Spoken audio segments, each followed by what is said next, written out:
Danful offers unparalleled, curated and bespoke tours across Africa for travelers seeking genuine cultural experiences, enriched with magnificent sights, sounds and flavors found on the continent.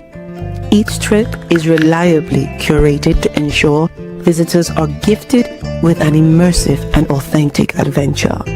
Whether you find yourself strolling along the charming white sand beaches of Sierra Leone, feasting on the mouth-watering delicious foods in Senegal, observing or partaking in various aspects of the Isheshe traditional system Ifa native to Yoruba land, Nigeria, with Danful, you will rediscover a fulfilling sense of kinship to the true heart of the motherland, her communities. Our core values focus on integrity, quality, safety, and sustainability. We are uniquely committed to assisting with the advancement of African infrastructure and promoting African businesses, so both travelers and the communities they visit receive beneficial exchanges. At Danful, we understand the importance of connectivity, and we have created a model which provides bespoke experiences based on your passions or hobbies. With us, expect a long-lasting spiritual bond between you and your destinations. Live, love, Danful, Africa. To learn more, visit danful.africa.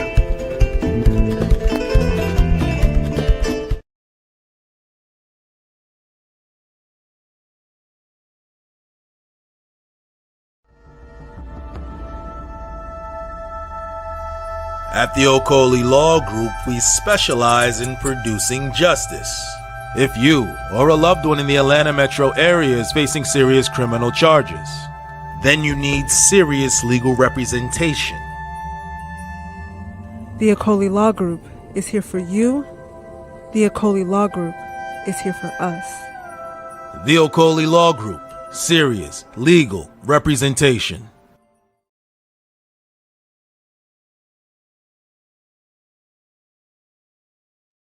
Peace, family. We are live. Oh, so I did it again. Hold on, y'all. Let me get it together. Let me get my equipment together. Okay, there we go. We are live. Shout out to Fitzgerald Stevens, who's in the chat room. Shout out to my brother, Fitzgerald Stevens, who's in the chat room, who's Bammer, Alabama. That's what we call them around here. Alabama Crimson Tide are going to get smoked on Saturday, right here in Atlanta at the Dome. I stay right around the corner from the Dome. I stay right down the street from the Georgia Dome, the Mercedes-Benz Dome, and Fitzgerald's team, the Bammer Crimson Tide, are going to drive their little Chinese buses that they rent. Okay. Going to drive them down to Atlanta and get that butt spanked. That's what's going to happen, Fitzgerald Stevens. Find ways to win. Guys, make sure you subscribe to his page. Again, make sure you subscribe to his page. But again, his Bammer Crimson Tide are going to come from Tuscaloosa, whatever you call it, on a Chinese buses, all right, and get their butts whooped by the Georgia Bulldogs on Saturday. I called it here on Search for Uhuru, okay? Put that on record, sign, deliver, whatever you want to say.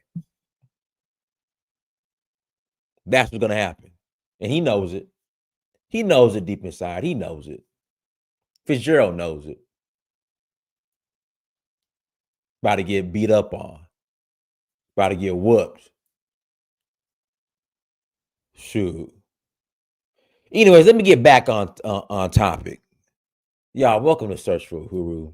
Make sure you like, share, and subscribe, everyone. Got a couple of announcements before we get started. We just got back from Namibia in South Africa. We had a great time. We had a great time in Namibia and South Africa. And we are rolling to Sierra Leone in a couple of weeks. Again, we are rolling to Sierra Leone in a couple of weeks. Looking forward to that. But we are also rolling to Cape Town end of March 25th through April 2nd for the Cape Town International Jazz Festival. And also, too, there are a lot of hikeable trails in Cape Town. Cape Town's a beautiful city. And I want to apologize because, I have not been the nicest when it's come to my commentary um on South Africa. But I love I fell in love with Cape Town. I've been to Cape Town before, but this second time going, I love Cape Town. So we're going back in March for the Cape Town Jazz Festival. If you guys don't know, I like to do festivals. I try to focus on festivals whenever we travel. So visit donfo.africa, and you see Darius right here. This is Darius. This was Darius' third time traveling with me. He came to Senegal with me to the Senegal Jazz Festival in St. Louis. Then he came to Zanzibar with me. Then he came to Namibia and South Africa with me. So yeah, if you want to be like Darius and be cool, part of the cool club, the Donfo Nomadic Club, visit donfo.africa. Again, we are traveling. We're going to Cape Town, March 25th through April 2nd for the Jazz Festival. Oh man, here we go. I'm not starting with you, Fitzgerald. No, I gotta do my show. Fitzgerald. Listen, all that matters is what happens on Saturday. Okay. That's all that matters is what happens on Saturday. I'm not starting with you. I'm not fooling with you, Fitzgerald. Getting me distracted. Well, if you want to be cool like Darius, visit Donfo, that's DANFO .Africa to learn more. Love to have you. We're also going to Senegal in May 9th through the 18th for another jazz festival. Then we're rolling to Nigeria in August. That's August 9th through the 18th. That's for the Oshun Festival. Then we're going back to Zanzibar in September, and I'm thinking about adding Mombasa to that Zanzibar trip. And then in November, we're doing Accra and Abidjan. So it's a 2-for-1. We're going to do Ivory Coast and we're going to be doing Ivory Coast and Ghana. That's going to be in November. So if you're interested in joining, please visit donfo.africa. Again, please visit donfo.africa to learn more. But yeah, we had a great time in Cape Town and Namibia. But I love Cape Town. Cape Town's a beautiful city. I have to give my respect, and I have to apologize to South Africa for, some of the rhetoric that was spewed on this channel in regards to South Africa. But, going back to South Africa, going back to Cape Town. Cape Town is an absolutely beautiful city with a beautiful skyline. Now, just like with a lot of countries, I don't really agree with everything that's done in South Africa, especially since I'm Nigerian, the way sometimes Nigerians are treated in South Africa. But needless to say, it's still a beautiful. Cape Town is an absolutely gorgeous city, and you have to visit Cape Town. So we could be critical.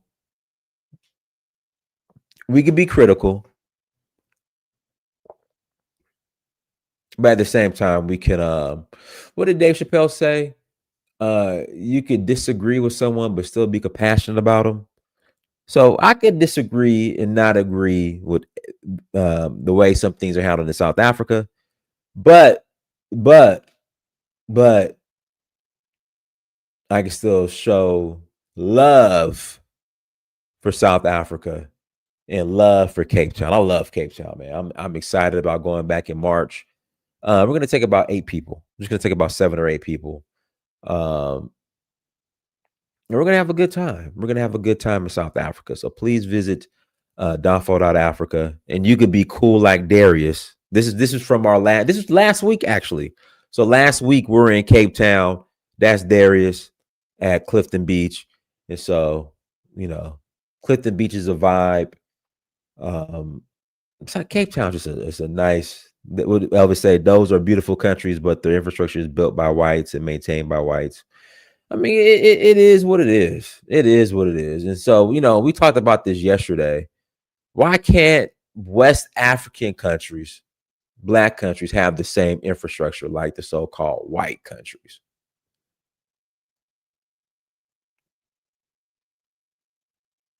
I mean, that's a good question. And without blaming the colonizer, without blaming the economic hitmen in 2025, without making a bunch of excuses and being unaccountable and showing a lack of accountability, you said those are beautiful countries, but the infrastructure is built by whites and maintained by whites. So why can't we have blackity black infrastructure?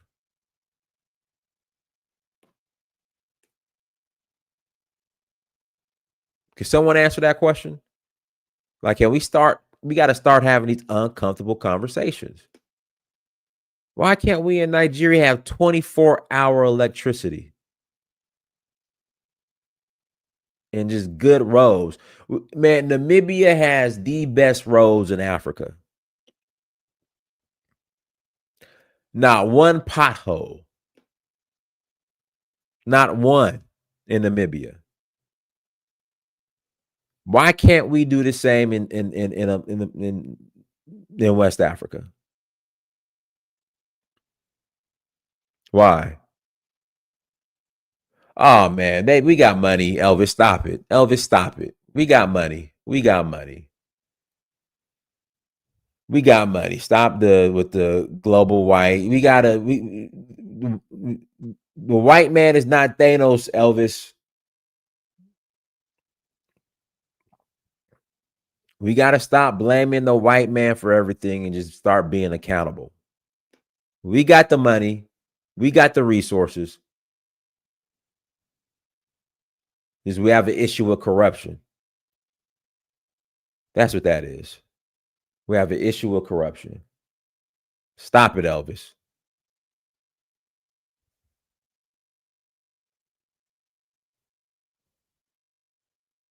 That's what it is. But let's jump into today's topic.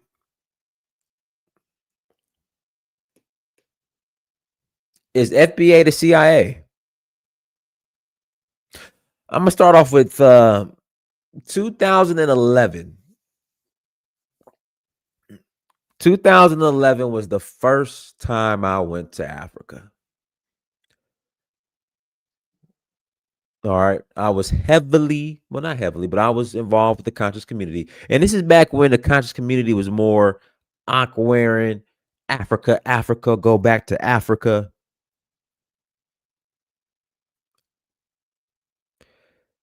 And then at this time, I was a liberal. I just voted for Obama in 2008.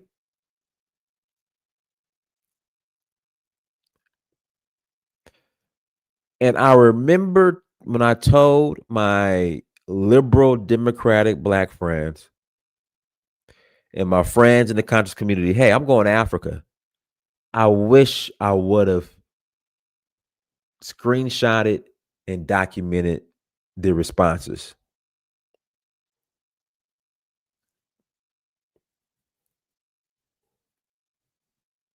Again, I wish I would have documented the responses. You would have thought that these responses were coming from white supremacists.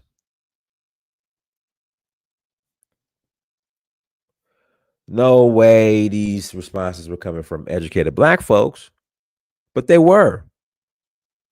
And that's why I coined the term. You have to stop using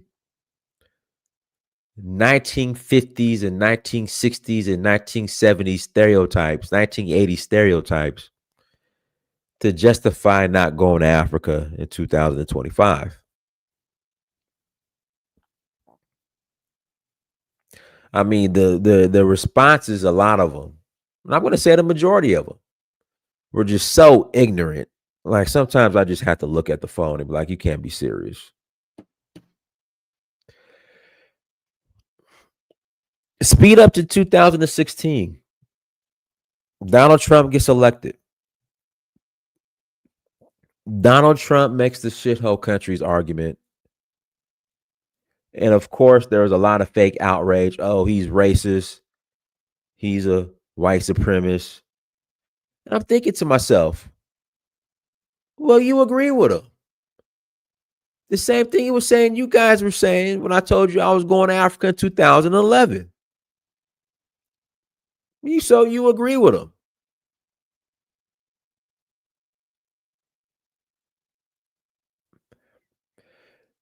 Then around 2000, I think that was 2018 or 2017 when Black Panther came out. Here comes it started off with ADOS with Yvette Carnell.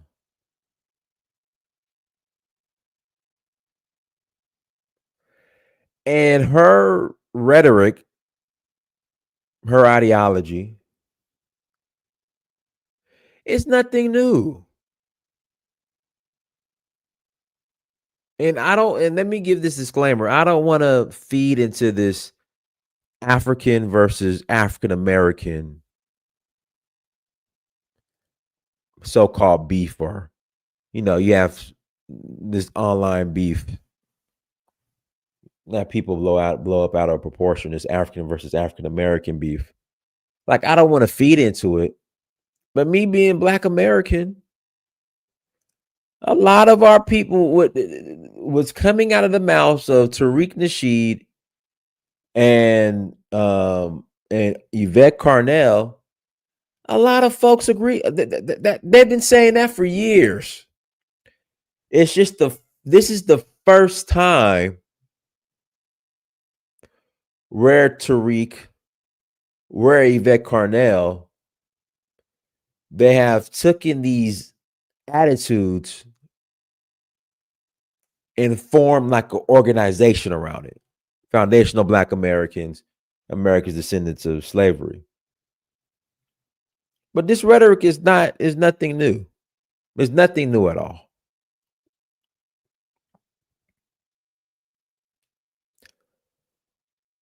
So that's why, when people say is FBA, CIA, yeah, of course, in every organization, there's a couple plants.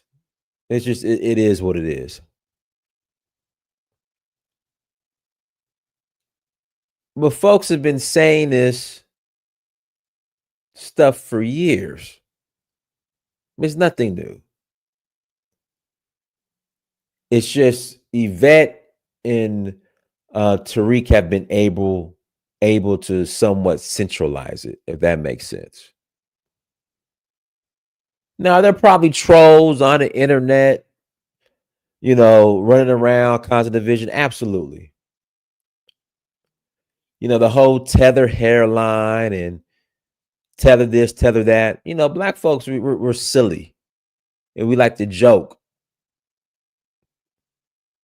So does that necessarily make it FBA or CIA infiltrated because people are saying the word tether, saying all that? We like to joke around. We like to joke. We like to clown.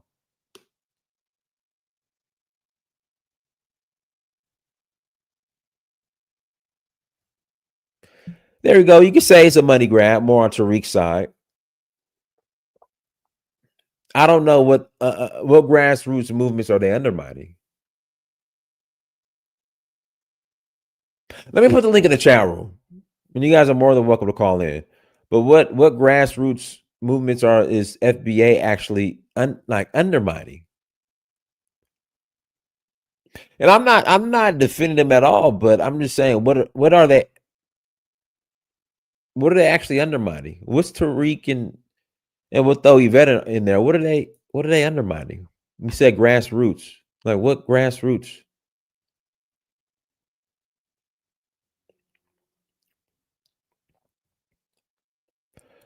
I don't think they're undermining Pan-Africanism. There's ever since the beginning of Pan-Africanism, there's always been opposition. There's always been people who disagree.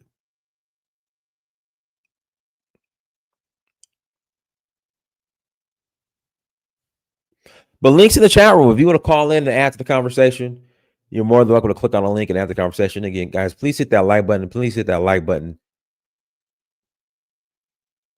do while we wait for people to call in, we'll take a quick commercial break.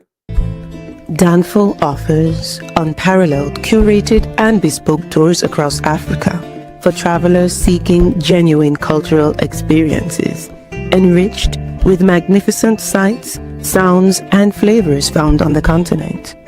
Each trip is reliably curated to ensure visitors are gifted with an immersive and authentic adventure. Whether you find yourself strolling along the charming white sand beaches of Sierra Leone, feasting on the mouth-watering delicious foods in Senegal, observing or partaking in various aspects of the Isheshe traditional system Ifa native to Yoruba land, Nigeria, with Danful, you will rediscover a fulfilling sense of kinship to the true heart of the motherland, her communities. Our core values focus on integrity, quality, safety, and sustainability. We are uniquely committed to assisting with the advancement of African infrastructure and promoting African businesses, so both travelers and the communities they visit receive beneficial exchanges. At Danful, we understand the importance of connectivity, and we have created a model which provides bespoke experiences based on your passions or hobbies. With us, expect a long-lasting spiritual bond between you and your destinations. Live, love, Danful, Africa. To learn more, visit danful.africa.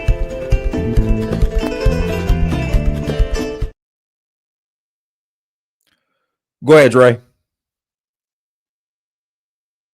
You got to unmute yourself. Oh, can you hear me? Hear you loud and clear. Go ahead. All right. Hold on just a second.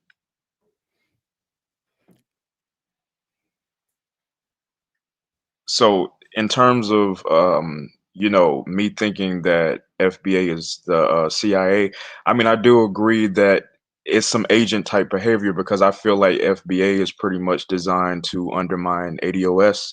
I think it's also designed to undermine other grassroots movements that are actually doing the real work out there, especially the political work out there. Now, I know a lot of Pan-Africanists, probably would agree with Professor Small, but I feel like in terms of other movements like reparationist movements, I think that he's definitely trying to undermine or trying to do something trying to do something to basically get the bag off of.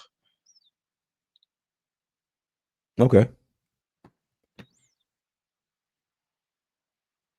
Shout out to Fitzgerald Stevens. And guys, Fitzgerald Stevens was in full support of my first trip to Africa. In fact, Fitzgerald was the one that suggested I take a vacation.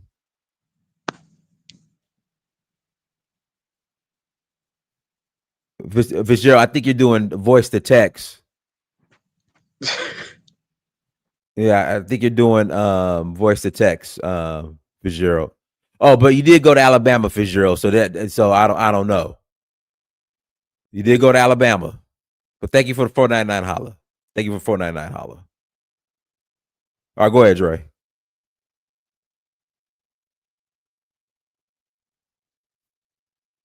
Dre, you there? Guys, links in the chat room. If you want to call in after the conversation, you're more than welcome to click on a link and call in and add to the convo. But shout out to my brother Fitzgerald Stevens, who's Alabama, not Bama, Bammer Tide are going to lose to my Georgia Bulldogs on Saturday. All right, go ahead, Dre. All right. So I would say, as far as like FBA, right?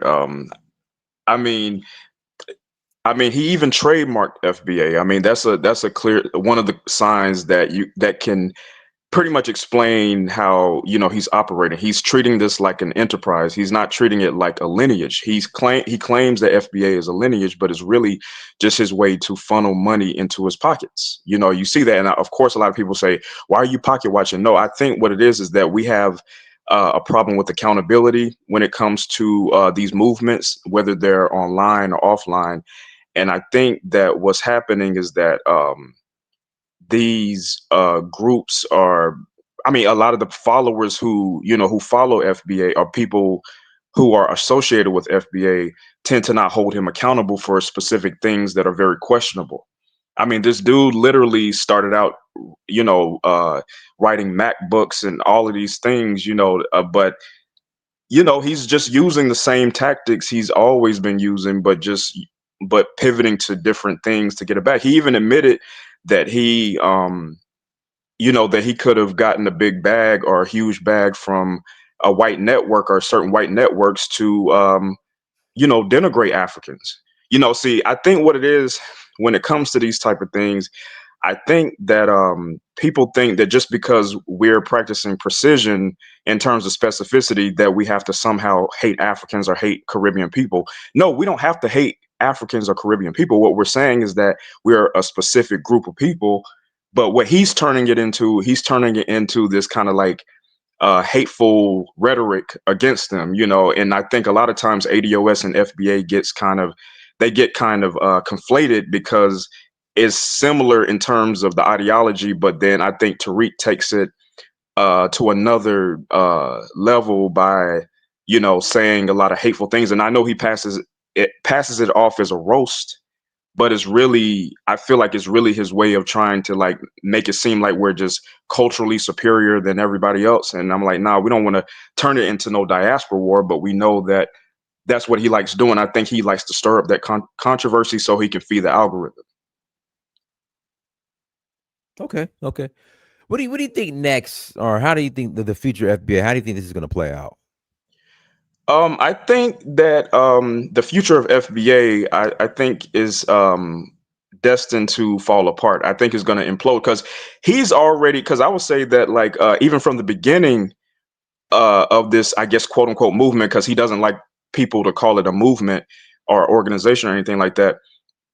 I would say it already has fallen apart in a way because he has tried to separate ADOS from, ADOS from other Black Americans, or tried to separate Black Americans in general into these groups. And then now he pivoted into like, okay, let's just go ahead and attack all these other people. And I think it's going to implode as well as explode. That's my opinion about the future of FBA. He's going to try to pivot into something else as soon as like everything falls apart, because people are starting to see the true colors of FBA. Guys, hit the like button and please hit that like button and links in the chat room if you want to call in after the conversation. You can. Have you been keeping up with his beef with James Professor Smalls? Yeah, I've kept up with it. I did see that they were claiming that he said that he is, well, I guess the FBA movement is like the CIA or something like that. But I think James Small actually tried to clear that up and said that he didn't call FBA a CIA organization. He was just saying that it kind of operates in a way like that because the way that, Tariq is kind of moving with it, I guess. But he didn't say directly that it was a CIA type of movement or agency or anything like that. I didn't hear him say that type of thing, but I know people are kind of blowing it out of proportion and saying, oh yeah, James Small, this and that. I mean, he even decided to remove him out of the new Hidden Colors movie, I think I heard, right? Right. Yeah, he said yeah, he's gonna edit him out of it and then like I guess have like 3 new people. Right. Yeah, I mean, I just think that I think he's being very childish in that way, because I'm saying even if you disagree with somebody, I'm like, why would you want to edit them out of your film? I mean, you already produced or you already did the film, so just go ahead and just let it go through. Yes, sir. Teddy on politics. Go ahead. Yeah, can you hear me? Yes, sir. Okay. Well, first I'd like to say that Tariq Nasheed's a grifter. He's a grifter, and just plain and simple. The whole FBA thing, everybody knows the history of that. Where he came, he was trying to be down with ADOS. And he was doing a lot of clout chasing. So he decided to start his own thing, trying to separate the lineage from the politics and saying it's different from ADOS. And they say the same thing. They have the same ideology, the same talking points, same everything.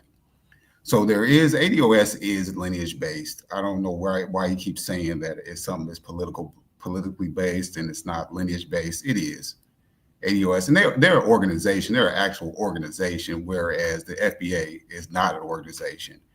It's a talking point, or people that like to kind of clout chase using that acronym, which makes no sense.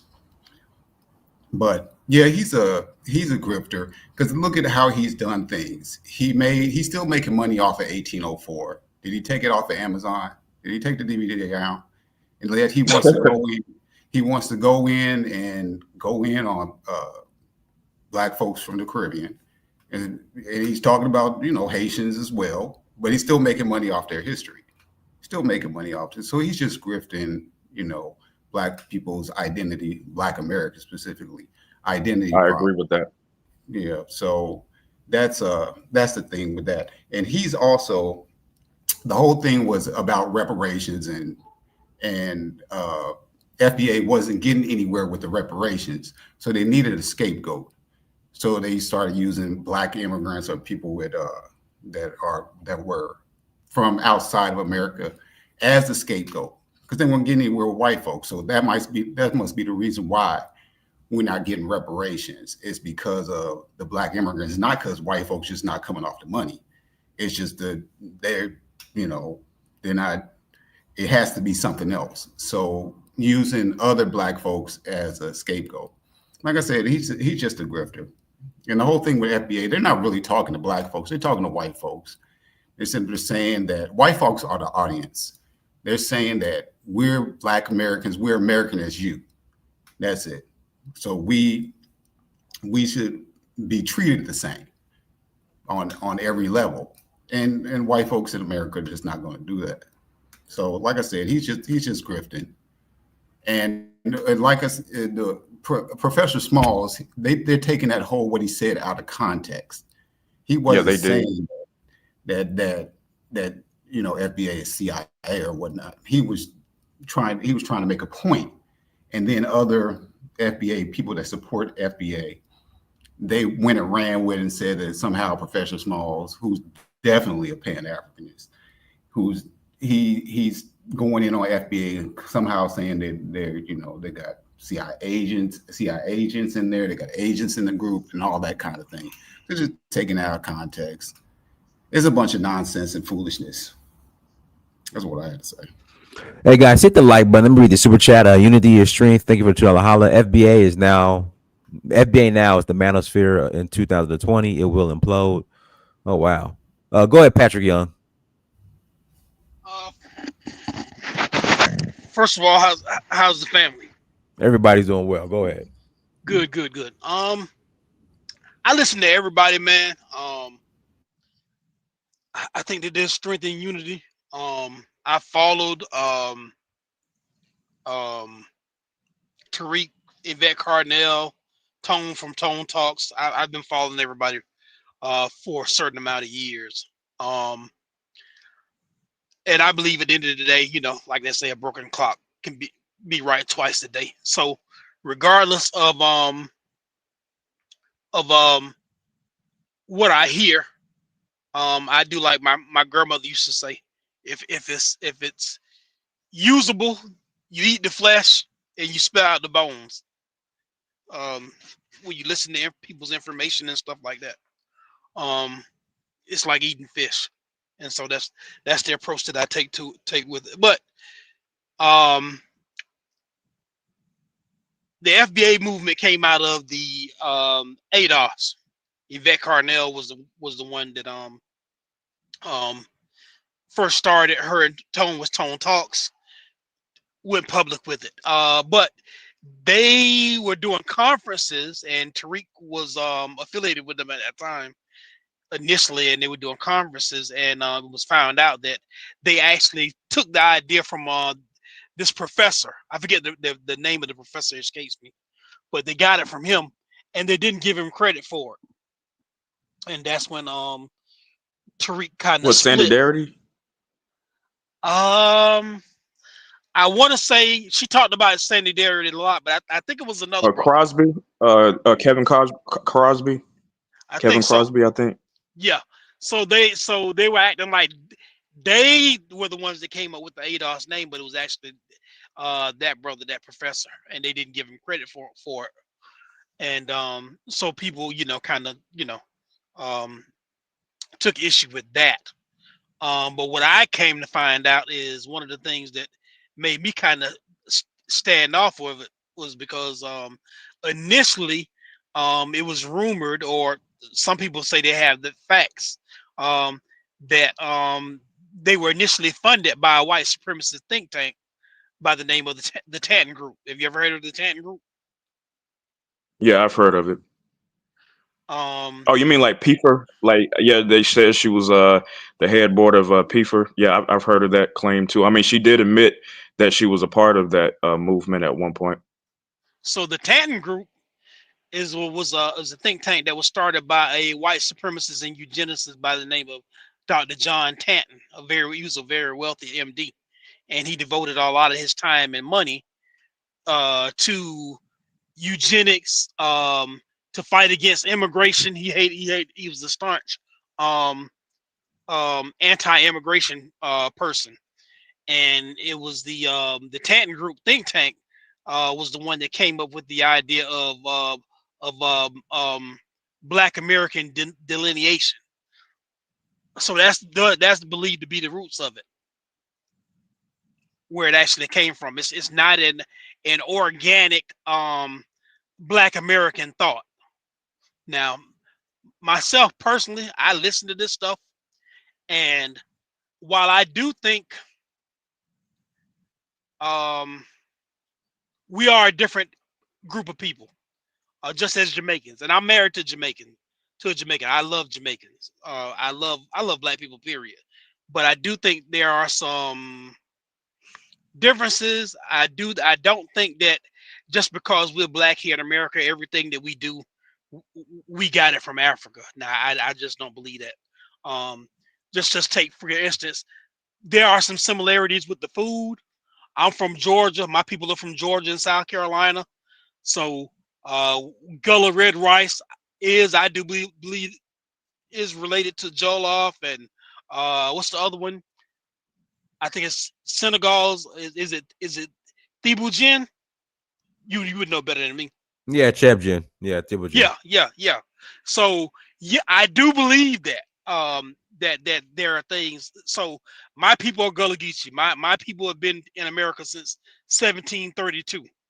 Um, Coming through both the ports of the slave port of Savannah, Georgia, as well as the slave port of Charleston, South Carolina. Uh, my mother's father was born on Sapelo Island. And he and all his siblings were born in Sapelo Island, and my his father was born in Beaufort, South Carolina. So I do believe there are certain things, but as far as our music is concerned, when you go back to the blues, ragtime, jazz, and come on up, I, I just don't see the connection um to make a definitive solid rock solid link and say, yeah, it comes from Africa. I just don't see it. um but maybe that's just me. And I played saxophone in high school, and it just doesn't, I feel like if that was the case, then the blues would have sprung from more places um than just America. Why doesn't Cuba have a version of the blues, or why doesn't Senegal, or Ghana, or Nigeria, why don't those places have versions of the blues as well? Um, so I think there are things that are unique to us, but I think it would be insane to deny the that our DNA direct. Well, I can only speak for me. I know from what I can tell, my relatives and my folks, the Gullah Geechee, they're never going to tell their story without Africa. I'm sorry about that. They're never going to tell their story without Africa. Um, Africa is um, integral to who they are. How would they be able to tell the story of Igbo landing? You familiar with that story, brother? Hello?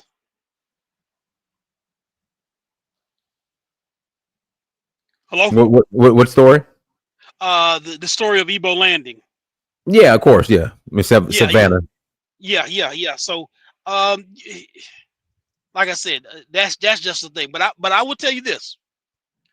This is one of the things that got me curious, and I did start. I have backed away as of late since the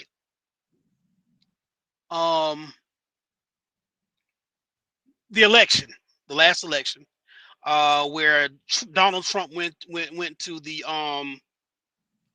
NABJ, the National Association of Black Journalists convention, and the way he performed there, and all of a sudden Tariq did a video on it and talking about how the NABJ didn't treat him with respect and decorum Oh and yeah, I stuff like remember that. that. And I was like, what the fuck? Who are we? Who is this? This is me, brother. You might not feel the same way. Patrick, I gotta agree. They didn't. Nah, Well, they went in though. They did go yeah, in. but the thing is, you have a president on your platform, and the first thing you want to do is attack him. Well, because he attacks other people. But that doesn't He make. does that all the time, and people excuse him.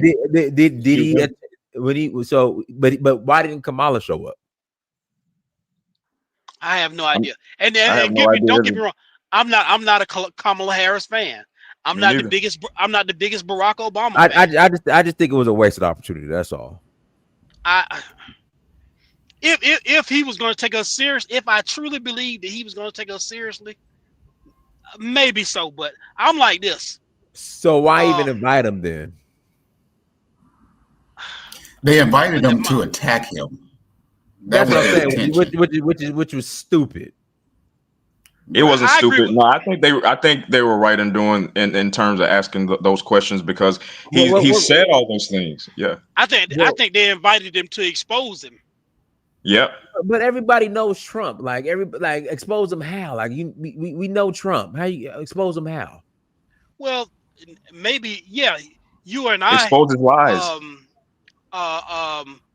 How can I say it? People of a certain, and I hate to say it like this. Family, please don't crucify me. People of a certain level of intelligence, people that aren't afraid to do their own research. But a lot of our people are intellectually lazy. I hate to say it. Yep. We just go off of things. If we like somebody's probably like a Tariq. Most of Tariq, you can listen to most of the people that support Tariq. Some people don't do their own research. They hang off every word that he says. Yep. It's like a cult. Listen, they are the opposite side of the redneck Trump supporters. I think he's leading FBA into the MAGA pipeline. I think that's what he's doing, or that's his goal, is to lead it to into the MAGA brand. And there is my next point. You're heading exactly where I'm heading, because this is what happened. I noticed. What was he supposed to be doing around that time? Do you remember? You said around the time that Trump went to the NABJ? Yes. Continues. The movie. Guys, let's listen to some of this real quick. So this is the hold on one second. Let me turn this up. Impact of those policies, especially in Black communities. Former Presidents George W. Bush, Barack Obama, and Bill Clinton have attended.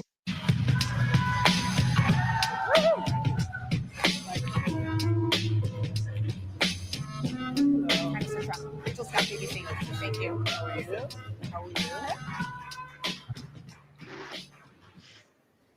Mr. President, we so appreciate you giving us an hour of your time. I want to start by addressing the elephant in the room, sir. A lot of people did not think it was appropriate for you to be here today. You have pushed false claims about some of your rivals, from Nikki Haley to former President Barack Obama, saying that they were not born in the United States, which is not true. You have told 4 congresswomen of color who were American citizens to go back to where they came from. You have used words like animal and rabbit to describe Black district attorneys. You've attacked Black journalists, calling them a loser, saying the questions that they ask are, quote, stupid and racist. You've had dinner with a white supremacist at your Mar-a-Lago resort. So my question, sir, now that you are asking Black supporters to vote for you, why should Black voters trust you after you have used language like that? Well, first of all, See, this is the issue. Black voters trusted Joe Biden after he said, "If you don't vote for me, you ain't black." So what does this matter? No, I didn't trust Yeah, him after exactly. that. I didn't vote for Biden. Yeah, so I mean, what does this matter? But I know her and the blue and just about every single Black person in that crowd was going to vote for Joe. I think this is when Joe Biden was still in the race, right? Joe Biden No, I was still think in the that's race. when Kamala No, he was ran. I out. think He was He out. was yeah, out, he was out at that but time. even then, before then, Joe Biden still had the Black vote, and he literally came on and said, "If you don't vote for me, you ain't black." So none of this matters. I think it matters. I think it does matter because I think that it exposed Trump for who he really is. He's not beneficial to the Black race. I mean, he's never been, and then he lied and said that he's done more for Black people than other presidents, which is a bold-faced lie. Yeah, well, you got to understand, Trump is Trump. He says that about a So lot of people. y'all excuse Trump, but then when Kamala does something, then you give her more criticism. No, Trump has always been that way. He's I'm gonna always say been that way. I'm gonna say it like this. For There's me nothing new. personally, There was nothing to expose. I've If been people were paying attention, if people were paying attention, they would know Trump. That's Trump. He was that in his first term. He was like that before he ran for president. He was like that. He's been like that forever. But why should Black people vote for Trump if we can see that he's not for us? Well, see, that's my opinion is that's just kind of the one-dimensional voting patterns that Black folks have. And stuff is that get past all that rhetoric and all those labels they want to put on. What are his actions? What is his actions? You know, if he's doing, he can call you all kinds of names, but if he's doing something for you, what do you care what name that he calls you? But what is he doing for Black people? Even with this current administration, he's not doing much for Black people. He's not. But neither did Biden. 600,000 jobs lost in the Black community. Well, Black women specifically. Yep. Yeah, he's not doing anything for anybody, any Black or any other color. So that's not so. You know, he's doing something for rich people. For the elites. Yeah, for the elites. He's doing something. He's doing everything they want him to do. Well, I'm talking about the population in general. Yeah, that's true. But I'm talking about population in general because he's hurting white folks just as much as he's hurting Black folks. So well, but that doesn't negate the fact that he's harming Black people. Yeah. No, he's harming everybody. Yeah, but that doesn't justify him harming anybody. That's the whole thing. Is that like we try to excuse his behavior as if this behavior is morally right, or that it benefits all of us or something like that. As if like we should just be like, oh, it's just Trump being Trump. But had Kamala done that same thing, people would have said, oh yeah, she's this and that, or she's an Indian tether and all this stuff. Like it would have been more rhetoric. I think behind Kamala if she would have been president. So I'm saying you wouldn't give him the same smoke. I mean, you wouldn't give him the same smoke as you would Kamala. Yeah, I would. I would. I give him the How same. so? That's what I can't. I really don't understand how Trump supporters aren't holding him accountable for whatever they perceive as being beneficial to them, and same thing as things that are detrimental to them. Yeah, I would. Just like usually I think that Trump supporters are more self-interested. They don't care about the collective because they care about I guess maintaining their business. Oh Lord, did Biden and Kamala care? Do they care about a collective? Jesus, stop it. No, Me personally, they don't. They're the same. I'm an independent. I don't think that. I think that the Black community actually needs to take a step back from the two-party system. We need to reorganize and come up with our own what do you call them? Lobbyist group. We need to start with a lobbyist group because this day and age in 2025, votes don't really move the needle for minority groups. Is money. And this is something that Dr. Claude Anderson has been talking about, and he's been telling us how to go about it. We don't need to look outside the community for plans. There are plans Dr. Claude Anderson has a plan. Dr. Amos Wilson has a plan. The Honorable Elijah Muhammad has a plan. We've seen the Honorable Elijah Muhammad. If we look at, you could look at the NOI and see that as a microcosm of the Black community at large. So we have enough plans. We can just get together and collectively just choose one and be on the way of starting an economic foundation that will strong enough that will we'll be able to push for the things that we need and get those things, because that's what the Asians did. That's how they got their hate crime bill, or what was it? I think it was a hate crime bill that they got. So Yeah, I think anti-hate crime. yes. So I think that's where we need to go. I don't think the two-party system is outdated for us, or we need to take a step back and reorganize and better our position. The civil rights era tactics, those things, I think have kind of passed us by, outrun its usefulness, and I think it's time for us to come together and collectively establish an economic base and go from there. The vote, I think, for this point in time, I think the vote is just, I won't say permanently obsolete. I just think we need to take a step back and reorganize and try something fresh. Well, yeah, I agree completely with what you're saying, but trying to get Black folks, Black Americans anyway, on the same page with any, you can't even get us to label ourselves the same. You can't even get us, are we African American? We FBA, we this, that. No, you can't even get that.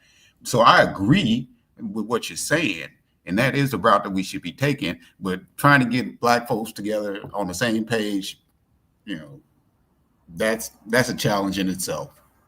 I mean, we as long as we stay, like Killer Mike said, as long as we stay trying to battle in the two-party system, we're just going to continue to argue over who's got the better master, the Republican or the Democrat, and that's just not a place that we need to be. Yeah, and here's another thing with the FBA and AWS. You need more Black folks in America, not less. They're trying to keep Black folks out of America. All the other groups are trying to get more of their people in there. Look at the Mexicans. Mexicans, or specifically Mexicans, but just Hispanics in general. They're trying to get more of their people, whether it's illegal or legal. They know their strength in numbers. But what do these particular organizations do? FBA and ADOS, they want to keep they want less Black people, whether they're illegal, whether they're, they want to call them tethers or whatever. You need more Black people. You need more larger numbers, like all the other groups. They're not trying to keep their people out. Yeah, that's true. My wife is a Jamaican, as I said earlier, and she's with us all the step 100% of the way. That's not all. My in-laws are with the Black community because they know they wouldn't be here without the Black community. But when you have a Winsome Earl Sears, Byron Donalds, it kind of makes for tough sledding. I like Brian. What's your issue with Brian Donalds? Bold-faced liar. I'm gonna say, now this is one thing I believe. What did he lie about? He lied and said that Black people were better under Jim Crow. Yeah, he did say that. Well. There's some truth to that. It's a bold-faced lie. I mean, so there's better when our people were lynched. There's some truth to that. I'm gonna say this. I think he's out of place. He doesn't share our experience, so I think he should keep his mouth shut. Yeah, he's not a Black American. He is Panamanian and Jamaican. He's a Jamaican and a Panamanian. No, he's not. No, he's not. Yes, he is. His lineage goes to Panama and Jamaica. No, he was not. His parents. He was born here, but his people are from other places. Yeah, that's fine. But he's still a Black American. See, and he doesn't have the lineage. He does not have the lineage. He can't speak on Black American experiences in America because his people were not here for 400 years. So hold on. So Dre, you agree with Turk Nasheed then? But I don't agree with the FBA grift.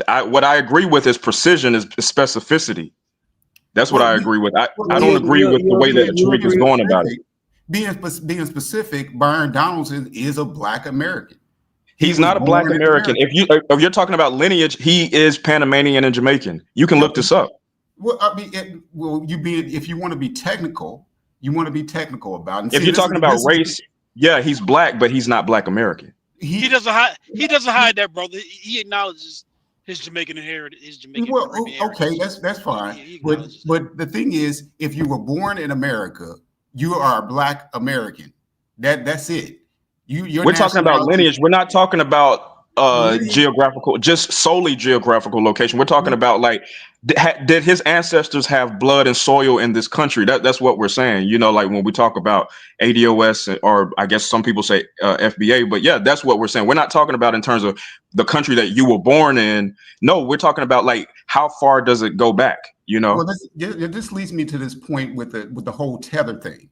If the tethers came from with the whole DACA thing with Obama and them, that came with them. If you were born, if your parents were, say your mother was pregnant with you and you were outside of the country and you were born in another country and she decided to move your whole family over, then you would be a tether. But if she came over here while she was pregnant and she was born and you were born in America, you are an American. You're not a tether. You're not a tether. So that's what I'm saying. They want to attribute. I've heard them say, "Well, Byron Donaldson needs to go back to his own country." What country? I agree with you there, but I'm just saying that he doesn't have lineage here. He might have the citizenship, but he does not have the lineage or the experience of Black Americans. That's all we're saying. We can distinguish those two things. His parents don't have the lineage. His parents don't have the experience of Black American ancestry. He does. No, he doesn't. Yes, he's a Black American. He doesn't have the blood. Now it doesn't. Like I just said, his parents don't have that. He doesn't have it. He gets blood because you are what your parents are. From his parents. You are what your parents are. So if it traces back to that, then he's not. Yeah, that's simple biology. Not according to nationality. You're not what your parents are. If your parents, say your parents, like the one brother said, his wife is Jamaican. So her parents are Jamaican. If she was born in America, she's a Black American. Now, her parents might be Jamaican, but she's, according to nationality, not a race, not according to a race, and then nationality, you are a Black American. Hey guys, let me pass the mic to Diallo. Go ahead, Diallo. Yo, what's going on, man? What's good? Shit, chilling. I'm not willing to go to say that FBA is CIA or FBI, but I think when you were doing the intro to the show, you could have added one more thing, like that big year of return. I don't know if you mentioned that too. That was 2019, so this kind of really started moving around then, and I think they saw the interest in the continent by a lot of Black Americans. So that's always been a threat. In fact, there was a security, I think NSC security memorandum or something like that, where one of the threats was essentially the Black diaspora uniting. So I don't think that's a coincidence. And if you look at like his YouTube channel, like 75% of what Tariq Nasheed talks about now is tethers. And the thumbnails are, they're not cool. They're kind of racial stereotypes and stuff like that with Africans or Caribbeans. And he used to mostly talk about white supremacy. So now I don't listen to him as much anymore. So I don't know, but just judging by the thumbnails, it's mostly focused on Africans and Caribbeans. And at the end of the day, he can't talk about white supremacy anymore. He done took that money. Yep. Yeah, that could be it. And if you look at, he's explicit that FBA isn't an organization. So you're not an organization, and theoretically, what are you going to organize? If you're trying to get reparations, what are you organizing behind to get reparations if you're not an organization? I asked him that same question when I was on one of his Twitter spaces a while back, and he just, he didn't really have much of an answer. So I feel like it's just a nothing burger at this point. I feel like it's just there. He says it's just only a lineage, but yeah, I'm like, what are you doing to propel the effort to get reparations? All he's just doing is just having talking points. He stole ADOS talking points, and then he mixed it in with Dane Calloway talking points, and then pretty much he just made it a brand to grift off of. That's basically what it is. And he uses or exploits Black trauma, Black pain, and Black anger for profit as well. Like, that's what he does. I mean, that's all he does is just like use the people that follow him and get them in this kind of disgruntled type of emotion or mood or whatever, so that way they can attack other Black people from the diaspora. Yeah, Hey guys, and let me pass the mic to Oh. Steve. Oh, Diallo, go ahead, Diallo. No, after that, I'm gonna pass it to, after you, I'm gonna pass it to Steve Jr. Go ahead, Diallo. Yeah, I was gonna say, he doesn't, at least from the times I kind of check in, he doesn't really talk about reparations much. So it's like you're not an organization. There's no organization. So how you gonna get the reparations, right? And also, like with like a lot of the people that are in the quote unquote FBA, they came from the Black conscious community, right? That's true. That I brought that up at the beginning of the show. That's true. Yeah, and if you look at it, right, the Black conscious community anyway was a small amount of people. I don't even know if it was 5% of Black people in this country was a part of that, right? So and my boy was making this point to me earlier today. We were talking about it. So he's like, yo, if most Black Americans didn't believe in Black nationalism, Pan-Africanism, whatever, being pro-Black, whatever you want to call it, how can you expect a Jamaican immigrant or African immigrant to believe it if most Black Americans don't believe in it? So it's like you shooting at them when, your people don't even believe in it. The Black hospitals, the Black grocery stores, some Black colleges are, have closed. The Black banks are closing. So,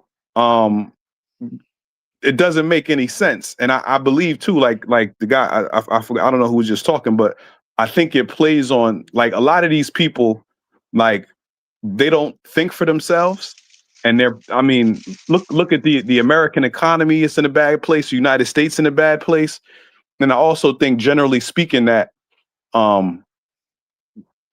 there's a lot of division in this country. Like if you look at that white lady that got killed on the train in Charlotte, how they trying to turn into, oh, this Black guy just killed this white lady. They're trying to put Black versus white, the Black Americans versus Black immigrants, Democrats versus Republicans.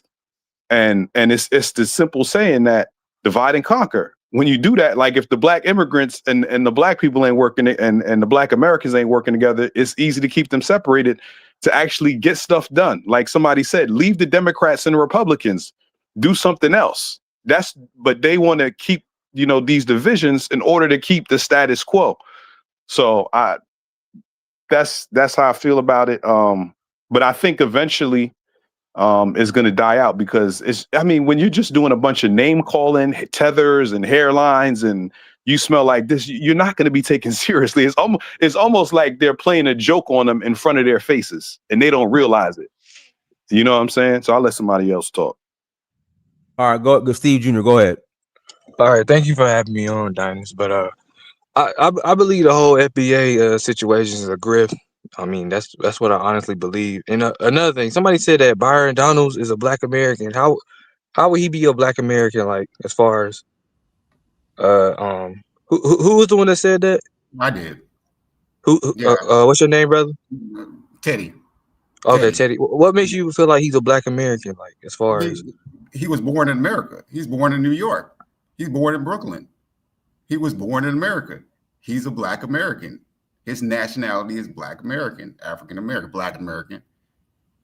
Any Black person born in America is a Black American. It don't make any difference where their parents came from. No, it makes a difference. It makes a huge difference. No, as far as nationality is concerned, if you want to do the history thing, I agree with you with that. If their parents wouldn't have the same lineage or same experience They might have had a different experience as far as slavery in the Caribbean or South America, Central America, wherever they came from. But as far as their children, their offspring being born in America, they are Black Americans. Kamala I Harris mean, is Black American. is Black American really a lineage? I No, don't it's really not. see it. It's not. It's not a lineage. It's a nationality. I think I thought It's a it's a race and a nationality. how is it a race? I don't know about a Because you said race. Black, But, right? Because Black is oh, well, the yeah, I racial. get that part. But Yeah, and then I always thought of Black American as a ethnicity, right? We a cultural group of people. yeah, it's an I understand by like you go by census, everything else. Everybody that's born in America is Black, but when most people when they come from those countries, they tell you that they're Jamaican or they come from Nigerian, everything else. So I mean, I don't really. To me, Black American has always been people who are descendants of slavery in America or people that were here, Yeah, that's another thing too. I don't see any of these third generation or second generation Black folks that were born the younger generation or those generations that were born in America, but their parents are immigrants. I don't, they might mention that their parents are Jamaican or Canadian or whatever, Bayesian or whatever, but they still are Black Americans. They identify as being Black Americans. I agree with you to a certain extent because Mm-hmm. by the time that happens, sorry to cut you off. By the time that happens, most of them you couldn't even distinguish them from a Black immigrant. Right, exactly. You can't. But they still don't have the lineage. What Black Americans not a lineage. Jamaicans not a lineage. Haitians are not a lineage. Well, let me say this. Right, Freedmen, exactly. Their nationality. They don't have the they're not freedmen ADOS. They're not heritage. ADOS or what people call FBA. They're not that. Yeah. Yeah, they're not American descendants of slaves. They might be Jamaican descendants of slaves or Grenadian. Yeah. I could say, you could say that, but I mean, you could say they're American in terms of where they were born, but you can't say that they got the lineage or anything like that. So we can make that distinction. I don't have a problem with that. We are the people of Frederick Douglass, Booker T. Washington, Martin Luther King Jr., Sojourner Truth, Harriet Tubman, Ida B. Wells. So I got a question. Those are the giants with whose shoulders we stand on. I got a question about that though, right? Like, because my thing is, like, has anybody asked them about the names? Because, like, if you take a name like, say, McCullough, right? That's an Irish name. If you see a Black person with the name McCullough, that's not a quote unquote Black American name. That's an Irish name. Like, I knew somebody that was a flight attendant, and they were working a flight to UK, and they have like an English last name, and they're a light skinned Black female. And a white guy was like, "Oh, what part of your family is from such and such in UK?" And she's like, "Oh, I don't know. I'm, we come from slaves." So with the names, has anybody asked them what? Because if they don't want the African names, they damn sure can't want the slave names. Yeah, they do. Yeah, because on one of Dynas's previous show, I brought that point up as far as you're a proud Williams or you a proud Smith or do you know that name was forced upon your ancestors? That wasn't your ancestors' original name. That was a name given to you, say, like you said, like a McCormick or whatever. That, like my last name is Scottish or something like that, or Irish. It's like, well, okay, that was our ancestors' slave. Can I interject? I thought most slaves chose their last name after they went free. No, they didn't choose it. Okay. Sometimes, they took on the names of who owned them. Right. No, but sometimes if they had a profession, that, but I mean, in some situations they did, but not like if in they most were like situations. a blacksmith or something, or like shoemaker and those kind of things, they could have chosen it. But I think a lot of them just took, No, the reason why I say that because I read something on Ancestry that they said most Black people chose their last names after they went free, but I could be wrong. What names do the Gullahs have? Like, what last names do they use? Does anybody know? I'm not sure. Well, no. I mean, they got last names, but some that's common amongst them. But I'm not too sure. I'm not too familiar with them. Okay, my family, I have Gullah Geechee heritage. So my grandfather was born. My great grandfather, who was born in Beaufort, South Carolina, his name was Benjamin Peterson. My grandfather, who was born So in so hold on. Was on, his dad's name Peter, and he just took Peterson, or do you know about how that came about? I would surmise because one of the enclaves on the coast is Peterson. What is it? Peterson Hammock or something like that. And they've uh whoever owned that once upon a time, I think that's where they got it from. Because So so my grandfather was born on Sapelo Island, Georgia, which is one of the sea islands where mm. the Gullah Geechee dwell. So they don't have like Sierra Leone names or anything like that. No. Now if you go No. into upper South Carolina, where they have the Oyatunji African village, I think they probably have, I think they speak Yoruba and have Yoruba names. So Yeah, so but they adopted that. Yeah, they did. Yeah, they adopted it. Yeah. so has Tariq speaking on the names thing? Because I haven't heard him say anything about it. I don't know. No, that's not No. part of his script. that's not part of his Yeah. script. He's not Okay. gonna speak Can I on jump it. in real quick? Because I got some Gullah. My grandmother on my dad's side is from that Savannah area, Savannah, right on the border, Hilton Head area. If I could jump in, I just want to make 2 points. Black American is the ethnicity. American is the nationality. The whole root word of American is America. That's a nationality. Asian Americans are American. Latino Americans are American. White Americans are American. Black Americans are American. We all American, no matter where you come from. If you're born here, you're American. But Black American is specifically from those who descend from slavery in this country. That's always been the case. I don't know when it got mixed up. It seemed like in the last like 10 or so years, everybody knew exactly who was black because they was saying who wasn't black. They was letting the world know they wasn't black. They was this. But suddenly everybody's real confused about who's Black American now. It ain't confusing. Black, and I get it. You took black race and American, the nationality, and you put it together and you try to throw that together as it, that's not a nationality, brother. Just because you black in America don't mean you Black American. Because if everybody's Black American, then who are we? But before ADOS and FBA and the descendants of chattel slavery or whatever acronyms they came up with, then who are we as if everybody's us? That's the first thing. The second thing is y'all are so stuck on Tariq that y'all are missing the forest from the trees, right? Tariq and the FBA movement is one limb in the movement is the delineation movement, right? And it didn't start with Tariq. I've said it on this channel. It I didn't agree. start with Tariq. And it didn't start with Yvette Carnell either, right? It didn't. From what I saw and my whole journey with this was it started with Seren Sensei. I don't know if y'all remember her, but she went viral for calling out Bruno Mars for being a culture appropriator. But she was the one that did this whole journey of asking these questions about, it's being a Black American ethnicity.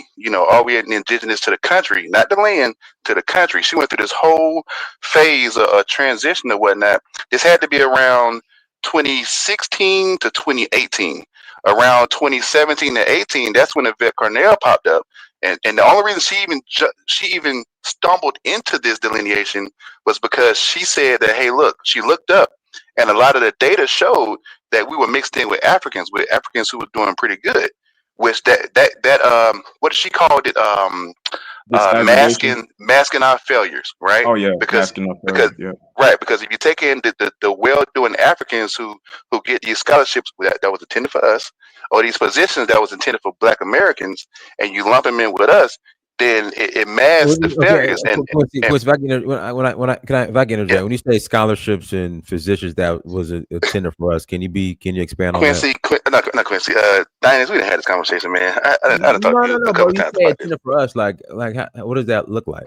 So it's real simple. In America, up to this point, up until the last few years, Black Americans did not delineate because we're home. We use internal shorthand language. So when we say Black, we just said Black. We didn't get real specific because we was talking amongst each other to each other, and we just said Black, right? And when one Caribbean or one African come around, we still didn't update language. We just said Black. So to us, we just kind of included everybody, right? In this new world where it's becoming the internet has kind of collapsed everybody on top of each other, right? And everybody can reach out and speak to anybody around the world. And more Black immigrants are coming to America. It's different now. This isn't like even this thing is different from even 10 years ago, right? So we can't use that umbrella language, the overarching language of Black, thinking that we're just speaking to each other.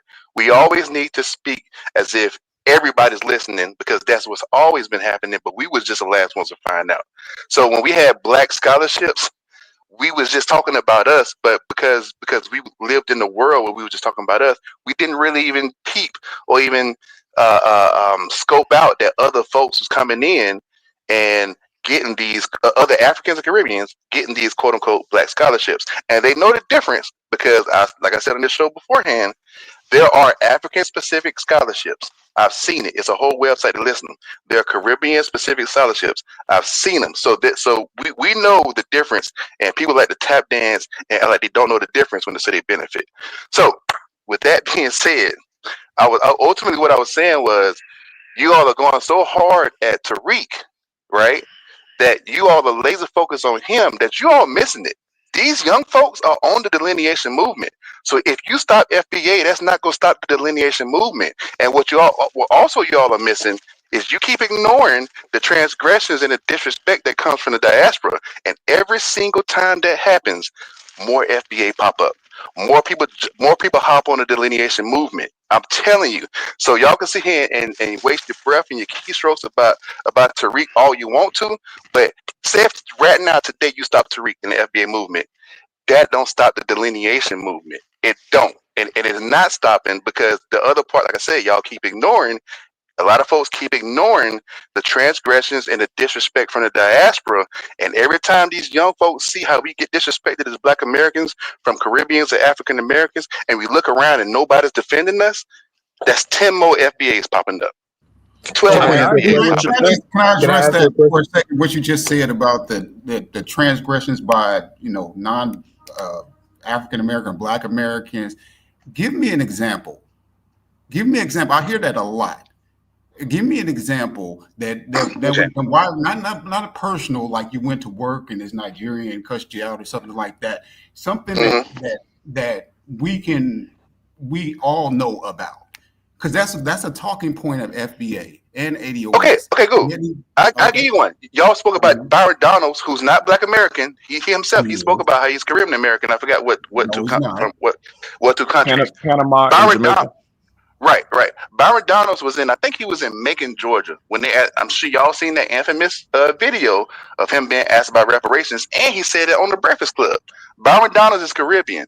They said, do he support reparations? This man said no, because his people won't get it. Right? Now imagine me moving over to imagine a Black American moving to any Caribbean country, right? And they fighting for reparations against the Queen and against the Crown and the British. And a Black American opened his mouth to say, nah, no, I'm sorry, a Black American get into a position of power. He becomes a politician in one of these Caribbean countries. And then he says, you know what? I'm against it because my people, my Black Americans won't get it. Dude, we all know. Let's not play dumb. We know damn well.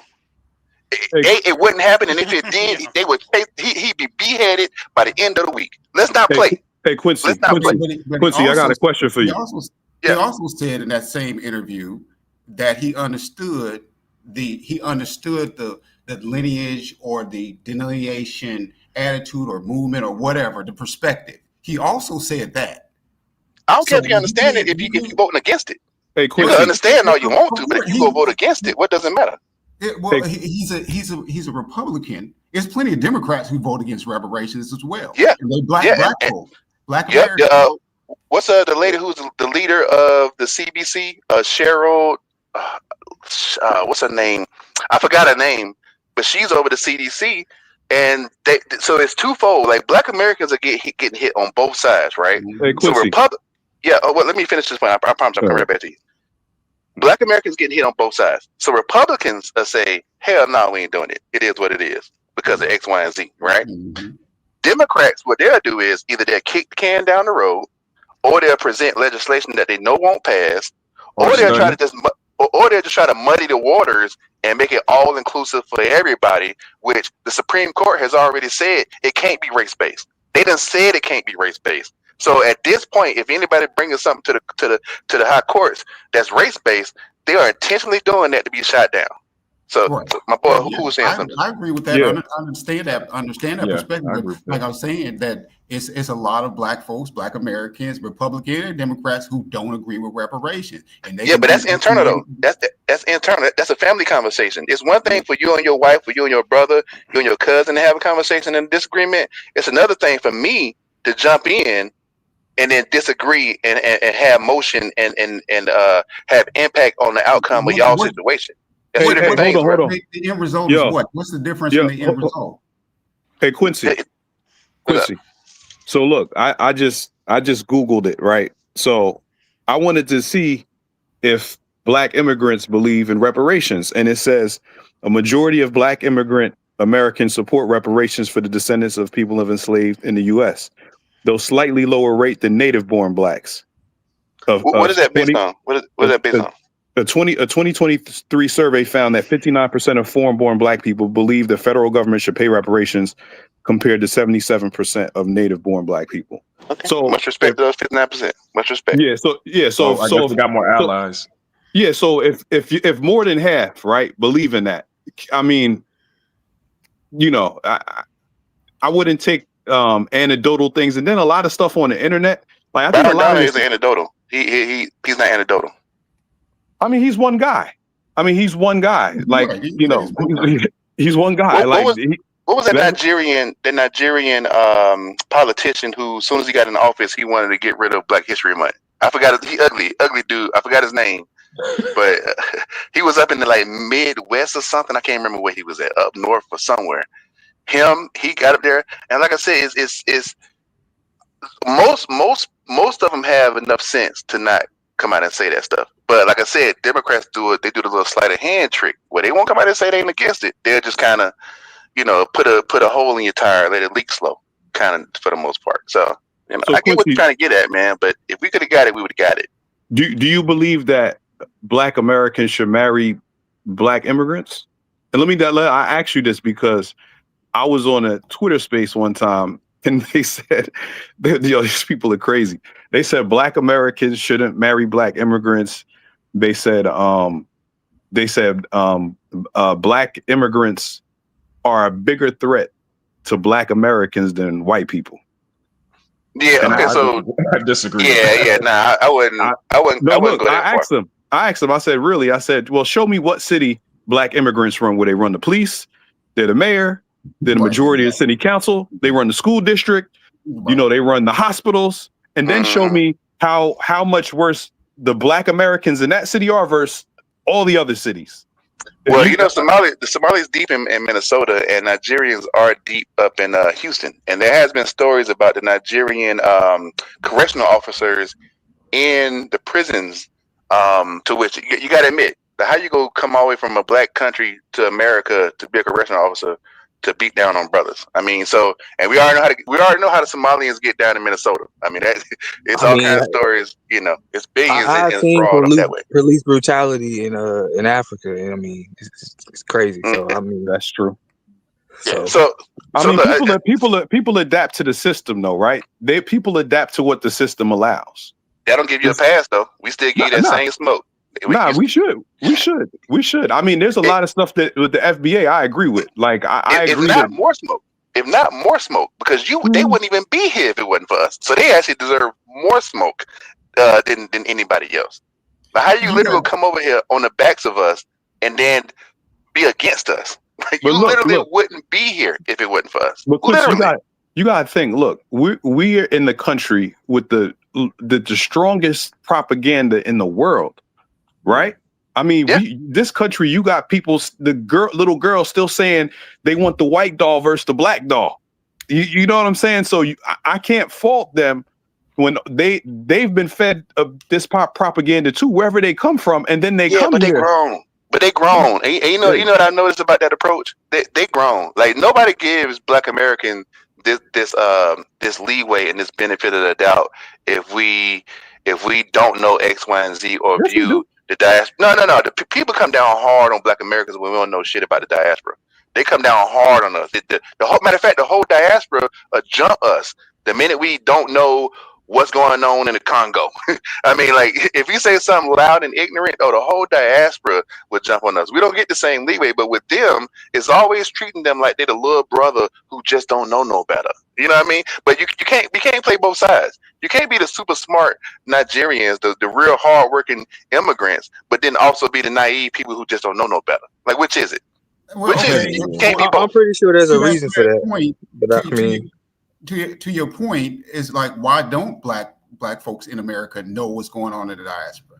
Is it brothers and sisters in diaspora who are keeping them from their knowledge, or is it black folks in America who don't want to know? Or It's we the got a lot of shit. propaganda. Or we got enough to deal with here. You know what I mean? We don't know. What about what they got to deal with? No. Real talk. If you born in, y'all was talking about South Carolina, right? If you in South Carolina, Gullah Geechee, right? You got we've been Gullah Geechee, Georgia, Alabama, Tennessee. You pick it. One of them good southern countries, and you've been dealing with these white folks forever from the time you touch down, right? You ain't got time to worry about what's going on in other countries, let alone another state. You dealing with the folks right in your face that's gonna try to plant something on you, go try to frame you. Y'all probably fighting fights for your cousin who got locked up for something. I mean, black Americans got enough on their plate. Like, we can't know everything about everybody. That burden isn't put on anybody except us. We supposed to know everything about everybody and all the history about every country, that every black country that come here. Like, dude, that just ain't realistic. We got our own shit to worry about, and to act like we supposed to know these worlds. If you want to go out there and read, I'm with you. It's a click away. I ain't mad at you, because I read too, right? Cool. Click on it. Al Jazeera, all of that stuff. Cool, right? But for the folks who don't, I mean, they trying to pinch pennies and make it happen. They're going to work every day. I mean, why would you look at them and expect them to know anything about what's going on outside of the country, let alone outside of their own county, their own city? Let me ask you this question. Would you agree that black folks globally are in the same social economic position? Are we at the bottom globally as a race? No, globally, are we not at the entirely, bottom? but somewhat. No. Black Americans, I will say, we do. I won't call it privilege, because privilege would imply that we didn't work for it. But we do have a position as far as like, our bottom isn't the same bottom for others in the diaspora. That's because you're in America, of course. thanks to the white man. Right. Thanks to the white man. I don't think to the white man, because it ain't no America without us. It ain't no America without black Americans. Y'all act like black Americans just showed up and they handed us everything. Like, we didn't invent the traffic light, the the toilet, or everything that we invented. The filament for the light bulbs. No, we put in this country too. We didn't just show up and white folks gave us this stuff. No. Okay. America is not America at all without black Americans. I agree with you on that, but I agree. But to your point about being, black Americans' bottom is not the same as, say, South African black American or black person's bottom, but they're still at the bottom. So it seems to be, regarding the FBA and the ADOS, when black immigrants come to America, they don't want them to replace black Americans, but being at the bottom. So it's a fight to stay at the top of the bottom. You want to, if you get what I'm saying. I wouldn't say no, not necessarily. I wouldn't say that. I think black Americans, and I think I've said this on this show beforehand. Honestly, when it boiled down to it, we just want what's owed to us, specifically for us. From the time Martin Luther King did what he did back in the mid-'60s, and from the time we made a little progress, America can't take a L, man. They always put a little gotcha in there that just throw off the whole thing, right? Mm-hmm. So once they threw in women and minorities, that messed everything up. So if I put it like this, if from 1965 up to 2025, 60 years, right? If everything that was intended for us went to us and directly to us, then I don't think that this delineation movement would be as big as it is right now, because then you would have never had Caribbeans coming in and fulfilling these EEOC spots at companies, or fulfilling these quotas at schools, or qualifying for the, it would have never happened, because we would have always got what we were supposed to get. And if they had came in and cool, hey, look, you're Caribbean or African, get your education, cool. But this little pot right here that America said was supposed to be for us, this for us, man. Much respect to you, but this ain't for you. So you can't dig in this pot when you come over here. I think if that had been established 60 years ago, I don't think we having this conversation right now if that was established 60 years ago. What is the delineation movement? Like, what do you like? I remember a few years ago there was one of the Ivy League schools where Black Americans and Africans were fighting each other because that was Cornell.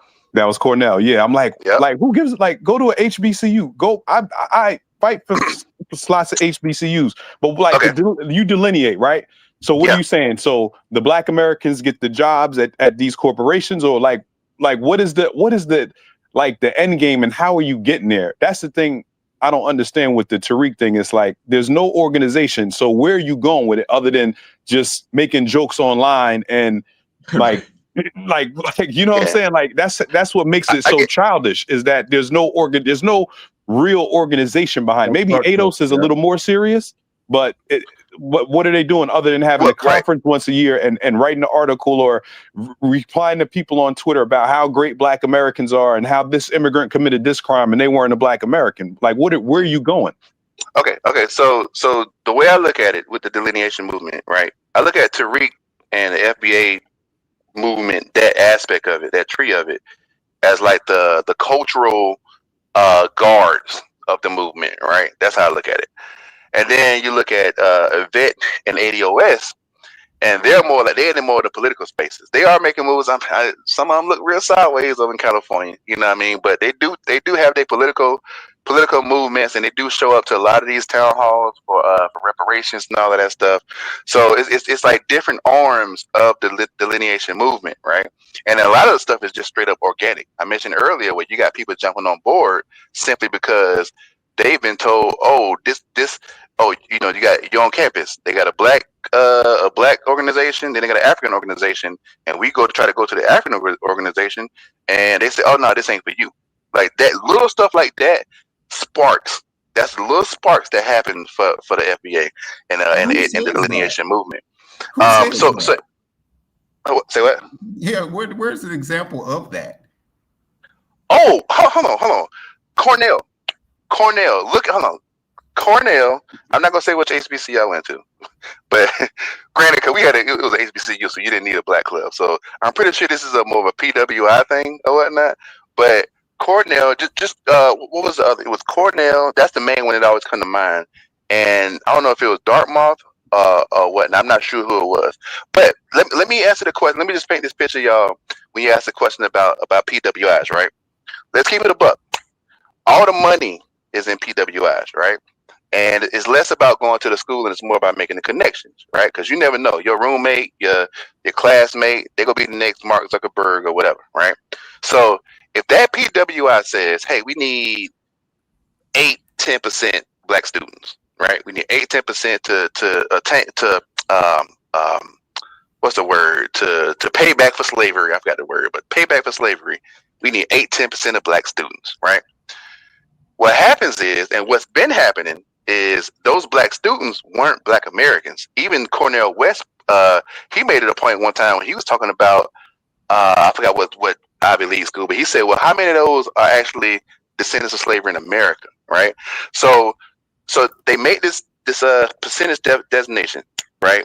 And then when they go to fulfill it, you're filling it with African immigrants and you're filling it with Caribbean immigrants, right? Now, how does that play out? Why are they doing that? Like, why is it just the Caribbean and the African immigrants? Because they don't push back. Because they don't push back like we do. Because let's keep it a buck. Let's keep it a buck. The diaspora. If anybody stand up against white supremacy, it's Black Americans. If anybody go stand up against some racist stuff that's been said or done, it's Black Americans. Let's be for real. When you're an immigrant that come over here, especially a Black immigrant, and you see some little sideways stuff, or somebody walk in and say the N-word, you ain't gonna respond the way we respond. You know what I mean? Let's keep it a buck. I wouldn't say that because if you have a Nigerian that's born here and raised around black people, they're gonna respond the same way 5-10 generation black American is gonna respond. I'm glad you said that. I'm glad you said that. The Grapevine is a TV show that used to be on a show that used to be on YouTube based out of New York, right? And the Grapevine was majority Nigerians. I distinctly remember one of the black guys who went to a school, and he said one of the white guys came in like a lobby or something and said, "Hey, what time we N-words eating?" And he said out of his mouth, he didn't know whether to be mad or not. Right now, I don't know about y'all, but I knew to be mad about the N-word from white folks, damn near had to be 3rd, 4th grade. You know what I mean? I wasn't no 21, 22 years old wondering what I should be mad about the N-word coming from a white person. So I disagree with that, and that's just one directly But from that's the guy anecdotal, though. who said That's anecdotal. I mean, that's him. He said that. That's a direct example. That's not me observing. No, that's what he said. That's one direct example. Most of them don't have that experience. Okay, maybe not. Maybe not. But let me finish up what I was saying though. So when these students matriculate through college, establish their relationships, go out there in the world, and go out there to either make companies, work for companies, or whatnot. Who has not that little 8-10% was supposed to be for Black Americans, but who has those connections now to this upper class to be upwardly mobile? Who has those connections? It ain't Black Americans. And then when they get them connections, y'all turn around and beat us up with the notion that Nigerians are smarter and getting more degrees than Black Americans. You know what I'm saying? Like that. Do you have the data to support it? Like how that plays out, or you just that's just what you think? Hold on. I dated a Nigerian from Cornell, bro. Directly from Cornell in the mid 2000s, and most of her friends were Nigerian, and so this is firsthand and this is data related. Dude, look up African immigrants Ivy League school. Just Google it. You go see it, bro. I keep going to Cornell and Dartmouth. Those are main two I go to because those are one I know offhand. But it's out there. It's out there. And the thing about it, man, when you find the information, man, don't ignore it. And then 2 months from now, we had the same conversation and say, well, is the information out there? Because we keep bringing all these receipts and posting receipts and letting people know the receipts. And then people act like they don't see the receipts. And it's like, come on, man. Like what are we doing? I'm asking for the receipts. Now, going to your point about, these two, those are both Ivy League school, what you mentioned, Cornell and Dartmouth. Is it American thing? Does America see all Black folks as the same, whether you're Black American or where? No. If they say, well, we needed Black students, is that because all the white folks don't care whether? No, white folks do care. No, they do care. No, white folks white folks in America see all Black folks as the same. They're not going to. That's not true. That's not true. No, it's not. That's not true. Are you from Burkina Faso, whatever? They're not going to ask you that, dude. That's not true. Once they hear them speak, they'll tell the difference, right? Dude, dude, Muhammad Ali. Anybody. Dude, no, dude. But Muhammad Ali, back in the '60s, is on camera when he was talking about when he threw his Olympic medal in the river. He said he was trying to go to some restaurant in Oklahoma or something, and they wouldn't let him in. Some Africans go to walk in, and they let them in. And he was like, "How they let the Africans in, but not me?" And they said, "Because they ain't Negroes." And he said that's when he went and threw his Olympic medal in the river or in the lake or something. Dude, it's a myth. This whole white folks see us all the same. That's the biggest myth, and I truly believe that the diaspora wants to push that myth, because if it's actually revealed that no. White folks, they know the difference, and they've always known the difference, and that has factored in how they treat y'all. Then that will be a knock against the diaspora. Dude, Malcolm Gladwell is a Jamaican immigrant from Canada. He went to New York. He spoke about how he got a book called Black Like Me or Black Like Us or something like that, where he spoke about that. Hell, even in New York, if you talk about the whole housing situation, they discriminated against Black Americans, but they let West Indians buy the houses in them neighborhoods. And what did West Indians do? Did they play cool and say, hey, I got you, just come on, get on the backside? Nope, they didn't do that. You know what they did? They passed the baton to their fellow West Indians and the whole neighborhood. They didn't pay it forward and hook us up on the back end because the white man let it slide. So dude, that's one of the biggest myths, and I know people want to keep that alive because it'll just shatter Pan-Africanism if the world knows, and Black America, no, not the world. If Black Americans as a whole knew for a fact that white people have always known the difference, it was Pan-Africanism is done. So Quincy, how did that work out for Amadou Diallo? I couldn't even tell you. I couldn't even tell you. How did that work out for him? I mean, exactly. Exactly. Okay. They didn't say. I know the name. Hey, he's from Africa. Let's not shoot him. Right. Was Sean Bell? I think was Sean Bell a Caribbean? Sean Bell might have been a Caribbean. There was another guy from Gambia that was selling tapes, I think, in New York at some time, and and even back in the 90s in New York with Yusef Hawkins and all those I forgot the other guys' names, Michael something that got killed by them white supremacists. Some of those people were probably Caribbeans. Them Italians wasn't like, New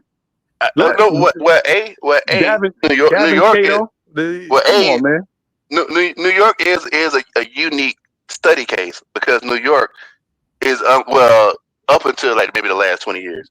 New York is unlike any other place in America, in the world. You know what I'm saying? So they are stacked on top of each other and mixed up in ways that just the rest of the world or the rest of the country just ain't, right? You heard of Abner Louima? You remember when the cops shoved the thing up, violated him in I think it was Staten Island, that Justin Volpe, the white Italian cop? That was a Haitian. I remember the story. They're not like, this Haitian.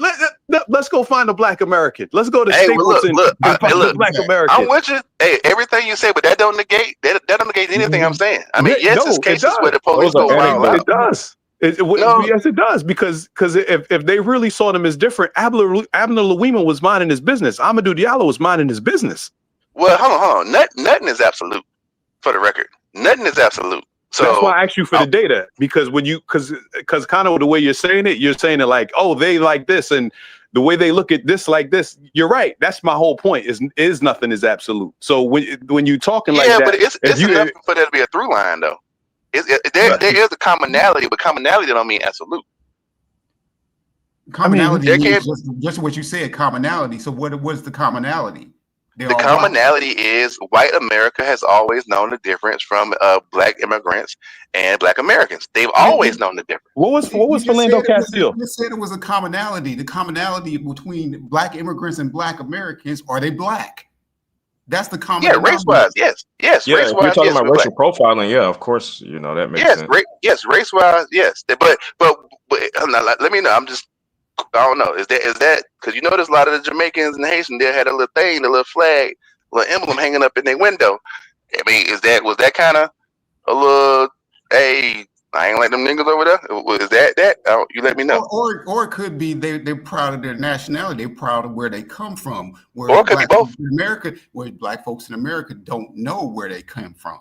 No. We know Black where Americans do know where we come from. No. Black Americans do know where we come from. Geographically, they, as far as having a geographical identity. We do. The Black Americans that's where the Pan-Africanists go wrong, is that they always take advantage of our perceived lostness as a people. They assume that we don't know where we come from. They assume that we are just kind of like these lost children. That's not true. Yeah, that's what I'm saying. They accuse us of like just kind of being these lost children that don't know where we come from. I'm like, no, we come from this country. It's just that, of course, our people were brought over from, West and Central Africa. But I'm just saying, nationality wise, we are born Americans, just like a Jamaican. A Jamaican was born in Jamaica, and all these other places. So, yeah, Trinidadian. So that's what I'm saying. Is like, I don't understand why people say that we're the only people that don't know where we come from. Like, everybody knows every Black person knows where they come from. Right, I agree. A vast majority of Black Americans don't want to identify with where we come from. Well, see, I think that's a psyop, though. I think the psyop, and this is what I kind of just kind of.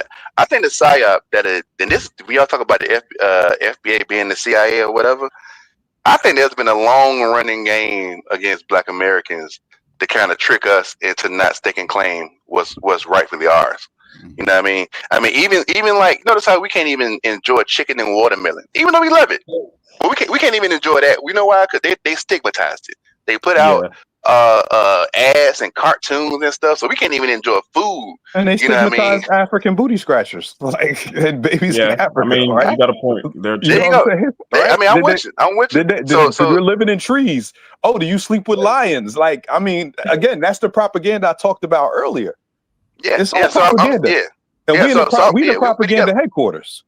Yeah, I'm with you. I'm just saying, like Black Americans, like I said, that's why I keep saying Tariq is one peg in this whole thing about the delineation movement. Is that like just in general? I'm telling you, I've seen it more and more and more over the last decade that people I haven't even expected it from, claiming and being proud to be Black American. Like Black Americans always been proud to be Black, like race wise Black. But we wasn't really proud to be specifically Black American. Like Jamaicans are proud to be Jamaicans. We wasn't specifically proud to be Black American or African American, Negro, Freeman, whatever. But you seeing it to this, I mean not to this day, in recent years, because like I said, because of the internet collapsed everybody. Because everybody want to wave their flags and stuff, and they want to act like we ain't.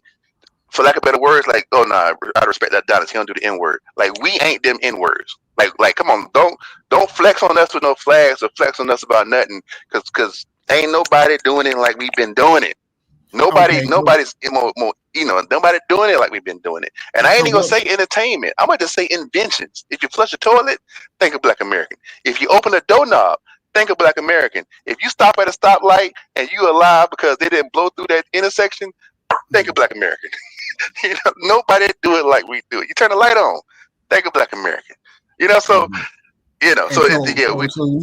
so Black Americans should proudly be waving the same American flag that put our ancestors in slavery. Yep. That should be look. Great. Yeah, I mean, I know that's complex because I know that America gets this reputation of being some type of imperialist country, and I agree with that. I know that America is an imperialist type of country, but that does not mean that we are proud because of the imperialism. We're just proud because we are Americans. I guess in terms of the American part, but not the imperialism part. That goes to the point that he was just bringing up. Everybody's proud that they had their flags in the windows and whatnot. What flag does a Black American have? We got three. We got the Juneteenth flag. I mean, right? Yeah. The Black American Heritage flag. Yeah. Right. They even just made a Solon flag. I mean, more power to the youngins, but they just made a Solon flag. So Dre and Quincy, I got a question for y'all. So and we got the American flag too. We got the American flag, man. That's ours. You proud of that flag? So matter of fact, look, I'm gonna ask the American flag in particular, but the other ones, So based on what y'all, I agree with, but the American flag, you proud of that flag? Okay. So based on what y'all say, I think it's Dre and Quincy. Do you believe that Black Americans should join the United States Armed Forces? I think that's up to Black Americans. I mean, I can't really. Yes. So hold on. It's yes and no, but it goes back to are you proud of the American flag, right? So that question and the same in hand with whether you should join the forces. Like that's a Black American's relationship with America, right? And how they fall on either way, that's on them. It's kind of like having your daddy name. You know what I mean? Are you proud of your daddy name? You know what I mean? And depending on the sibling, some might say yes, some might say no. But that's their decision or whether they want to be proud of it, given the context of it. So I believe depending on the Black person. So join the military of the country that refused to give you reparations and upheld their end of the deal. Not to mention the fact that's a very strong endorsement of U.S. foreign policy, which we know isn't necessarily the best, that actually works against real Americans. Like, I mean, you got 800 military bases across the world, yet you got homeless people all over the country. People can't afford houses. People got student loans. Black people, like you said, lost 600,000 jobs. Somebody said that earlier. So how could you join the military? Hey, like I said, that's an individual choice, and I'm sure they got their own reasons. I mean, for me, if I ever join, I mean, I would, up until about 5 years. Go ahead, say it. Yeah. I haven't joined the military. I haven't. And you wouldn't. No. Well, I can't because I'm in my mid-40s now, so that is what it is. But But if would you have? what I That's what have he's looking asking. back at it, it's a 65% chance that I would have because they get retired with them benefits and they be set for life. So so it's a 65% chance that I would. And even outside of money, hey, feel how you want to feel about it, man. Look, and I get it, I might be talking to some Pan-Africans who might feel otherwise, but America is ours and it's ours to protect. It is what it is. So why do you I own mean, like less than 1% of the wealth? How is it ours? How is it How do ours? you- how is it not ours? Yeah, how is? I'll tell you how it's not ours. It wasn't built for us. It was built by But we us, still here. but it wasn't built for us. Hold on, So which Caribbean country was built for them when they was in slavery? Which one? Yeah, None. yeah. Which one? None. And they proudly protect it, and they proudly fight for it, and they proudly represent it. Yeah, because they have their own country now. And we got our own country too. It's our country too. No, Okay, when the white folks leave America, they left White Jamaica. folks, They look, left hey, our look, Barbados. They left the look. black folks there. Look, white folks, hey, it ain't no getting around it. White folks here, we got to deal with them. We've been fighting that fight for a long time. We're gonna be fighting it long after all of us gone. It So just is what it is. Let me ask y'all this: would y'all want your own separate land in America, like the Nation of Islam said, like some southern states? Would you be for that, or would you rather stay within the 100%. No, I want the American? whole land. I want the whole land I want because the my whole people state. built it. Okay. I want everything from Louisiana up to North Carolina. Do you want to kick Everything. the white people out, or you want them to stay? I really kick them out, to be real. Yeah, I rather kick them out. Okay. Yeah, give us our own little bit. Give us our own little bit. So I'm just saying, man. I know people be mad at Tariq and all of that, but real talk, all the jokes and stuff that Tariq be letting fly, people ignore that a lot of them folks been calling it. Oh, especially the Somalians. It's a couple Nigerian folks who regulars who call in. It was one like 2 nights ago who call in disrespecting Black Americans. I mean, the diaspora really do be calling in and disrespecting Black Americans. He invites it though. That's what he wants. Yeah, like, he does that. He wants the controversy. That's for the views. That's the views. They said he trademarked it or whatever. That like all of that is. I mean, he gets paid off those views. That's everything is trademarked. Black American is trademarked. I remember I forgot the guy. Dinus had a guy on the show years ago who was with the delineation movement, and he had to go and find who trademarked Black American. He found out it was a Jewish person. I don't know if you remember that, Dinus, but I remember that show, and I remember that guy. But yeah, and that guy, he actually lived over in Africa. I forgot. I think Kenya or something. He forgot with the Liberian wife, but yeah, Liberian. There we go. It was the domain. No, he actually owned the domain name Black American, a Jewish guy, that he ended up buying it. Yeah. So I mean, everything is trademark, man. I mean, it is what it is. I mean, everything is trademark. I like this conversation because one, nobody's been called a tether, right?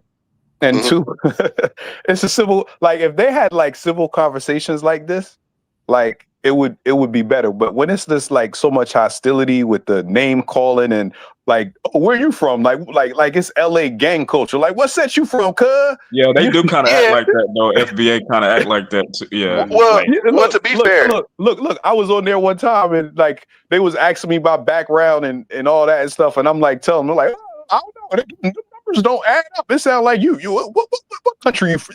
You ain't really no Black American. I'm like, yo, like. Look, to be fair, I will say Tariq and a lot of FBAs, they are paranoid about tethers getting in the conversation and pretending to be Black Americans. So what would you classify a tether to be, or what? How would you define what a tether is? A tether is a Black immigrant coon. Yeah, but they call anybody. There was some anybody that disagrees with them, they call them a tether. Like because they. I can't. Like I said, I can't speak for everybody because, like I said, some words get overly used. But technically, at its core, a tether is a person who pretends to be us, and then they actually undermining us. That I didn't make the word up. Tariq made it up, and that's the core definition. Of course, people go get wild and say whatever, but that's on them. But let me jump and say this though. A lot of times, look, if there is some merit to being paranoid about who's speaking when it's time to have conversations about Black American and Black American culture. Right? I mentioned earlier you had the grapevine. Dude, the grapevine was part of the reason that kind of woke me up. Opened my eyes about, because I'm from Georgia. You know, I've been in New York a few times, but What part of I'm Georgia from you Georgia. So we online, man. But I'm in the A. I'm in the A right now. I say that I'm in the A right now. Okay. Got my family So from Georgia. That's why I asked. That's why I asked. yeah. I'm from East Georgia in the CSRA area. I put like that. Americus in Dublin. That's where my family from. Oh, boy, I knew this fine woman from Americas. But okay, cool. But the Grapevine, right? I remember watching the Grapevine, and it was some stuff they just said that just, I'm like, what? Why are they saying that? Well, I don't understand it. And at first, I chalked it up that, you know what? I'm from the South. They up in New York. Maybe it's just different up in New York, right? And then I don't know what happened. I don't know if I think it was a Bill Cosby episode. And that's when it came out that actually, them Nigerians, like, they second gen, like, they didn't grow up in our culture like that. They didn't grow up in the culture in the house like that. It's just, that's when it started clicking. So to me, that the whole idea of when we having these conversations, you have people talking and they might sway the audience or whatnot. But it is important to know what informs their opinion and their background. You know, I was listening to y'all remember a week or two ago, Elon exposed all them folks on Twitter who pretended to be from America, but they was from like overseas somewhere. Yeah, the locations. They put the locations on Twitter. I remember that. Right. And I was listening to these two hip hop guys because the angle that they took, they was talking about how the hip hop blogs was really ran by foreigners. One of the black guys, he was really emphatic about, I don't like how it's turning into xenophobia. I don't want people to four-wall hip hop and act like it's only for us in America. I'm like, why are you talking like that? And they come to find out, he said, you know, I got family over in Nigeria. I was like, oh, so you're Nigerian then?